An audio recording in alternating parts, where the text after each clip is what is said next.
சங்கீதம் 91. உன்னதமானவரின் மறைவில் இருக்கிறவன் சர்வ வல்லவருடைய நிழலில் தங்குவான். நான் கர்த்தரை நோக்கி, நீர் என் அடைக்கலம், என் கோட்டை, என் தேவன், நான் நம்பியிருக்கிறவர் என்று சொல்லுவேன்.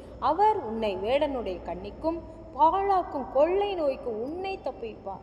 அவர் தமது சிறகுகளாலே உன்னை மூடுவார். அவர் செட்டைகளின் கீழே அடைக்கலம் புகுவார். அவருடைய சத்தியம் உனக்கு பரீட்சையும் கெடவுமாயிருக்கும்.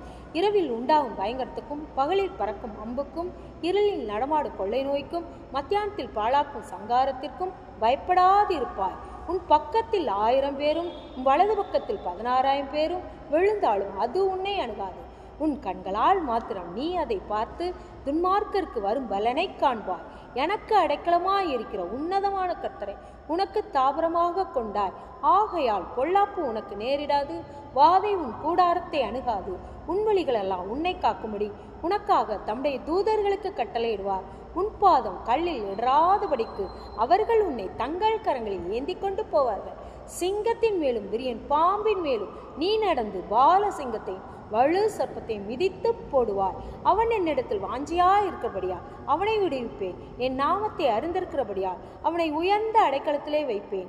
அவன் என்னை நோக்கி கூப்பிடுவான், நான் அவனுக்கு மறு உத்தரவு அருளிச் செய்வேன்.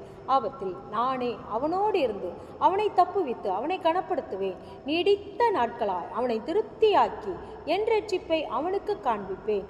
ஆமேன்.